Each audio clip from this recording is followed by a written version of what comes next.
আম, আমরা জানি আজকে যে পুরস্কার আপনাকে দেওয়া হয়েছে, যে প্রাইজ মানি আপনাকে দেওয়া হয়েছে, সেটা আপনি ডোনেট করে দিয়েছেন। এই মনোবৃত্তি কেন, আর কি কজটা কি, একটু সেটা যদি বলেন। কজ হচ্ছে রাসবিহারী বসুকে নিয়ে এখনো পর্যন্ত গবেষণা প্রচুর বাকি। তার কারণ হচ্ছে রাসবিহারী বসু কিন্তু অধিকাংশ লেখা লিখেছেন জাপানি ভাষায়। আমরা রাসবিহারী সম্বন্ধে জানি না, তার কারণ রাসবিহারী বসু ইংরেজিতে খুব নগণ্য কিছু লেখালেখি করেছেন, বেশিরভাগটাই লিখেছেন জাপানি ভাষায়। সেই জাপানি ভাষাতে তার যে বইগুলো রয়েছে, সেই বইগুলোর একটা বই আজকে পুরস্কার দেওয়া হলো। পলক বসু জাপানি থেকে বাংলায় ভারতের আর্তনাদ করেছেন। রাসবিহারী বসুর এখনো প্রচুর জাপানি বই বাংলায় অনুবাদ করা বাকি। সেই অনুবাদের কাজের জন্য যারা অনুবাদক হিসেবে কাজ করবেন তাদের টাকা দিতে হবে। সেই টাকার জন্য তো রাসবিহারী রিসার্চ ইনস্টিটিউটের ফান্ডিং দরকার। সেই জন্য আমি স্বেচ্ছায় ওই টাকা দিয়ে দিলাম। দ্বিতীয়ত, যারা রাসবিহারী নিয়ে সিরিয়াসলি গবেষণা করতে চান, ইয়াং জেনারেশন, যাদের অন্য কোনো রোজগার নেই, তারা যাতে এই গবেষণার সময় তারা যাতে অন্তত কিছু টাকা সম্মান দক্ষিণা পান, সেই সুযোগটা করে দেওয়া। সেই জন্যই আমি তুলে দিলাম, কারণ ওই 1,00,000 টাকা তো আমার এই বয়সে এসে আর কি করবো। আমরা জানি আজকে রাসবিহারী বোসকে নিয়ে আপনারা যে বই প্রেস ক্লাব থেকে রিলিজ করেছেন, সেটার বিষয়ে যদি তুই আগে একটু কিছু বলেন। রাসবিহারী বসু বই উন্মোচন কিন্তু 1 বছর আগে হয়ে গেছে। এই বইটা আজকে রাসবিহারী বসুর ওপরে লেখা শ্রমিক স্বপন ঘোষের অপরাজেয় রাসবিহারী বইটাকে জন্য রাসবিহারী রিসার্চ ইনস্টিটিউটের পক্ষ থেকে 1,00,000 টাকা পুরস্কার দেওয়া হয়। আজকের অনুষ্ঠান মূলত 1,00,000 টাকা পুরস্কার দেওয়ার অনুষ্ঠান। এটা বই কিন্তু 1 বছর আগে 2024 সালের আগস্ট মাসে বই বেরিয়ে গেছে এবং তার উন্মোচন।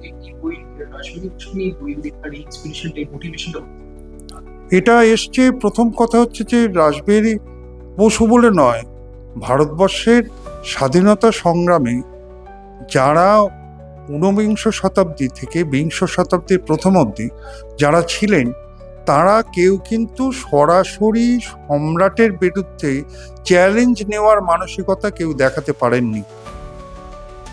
এই প্রথম কিন্তু রাসবিহারী বসু, তিনি হার্ডিঞ্জের ওপরে বোমা নয়, তিনি হার্ডিঞ্জের শোভাযাত্রায় বোমা ছুঁড়ে তিনি প্রতিপন্ন করতে চাইলেন যে সম্রাট পঞ্চম জর্জের কোনো ক্ষমতা নেই ভারতবর্ষ শাসনে রাখা।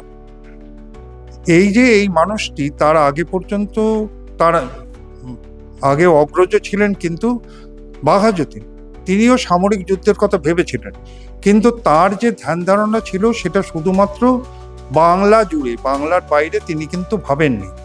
আরও একটা মজার ঘটনা সেটা হচ্ছে বালগঙ্গাধর তিলক, তিনি মহারাষ্ট্রের জন্য, লালা লাজপত রায় তিনি পাঞ্জাবের জন্য, মদন মোহন মালব্য তিনি যুক্তপ্রদেশের জন্য, প্রত্যেকেই সেক্টারিয়ান ছিলেন, প্রত্যেকেই শুধুমাত্র টুকরো টুকরো ভাবে স্বাধীনতার কথা ভাবতেন।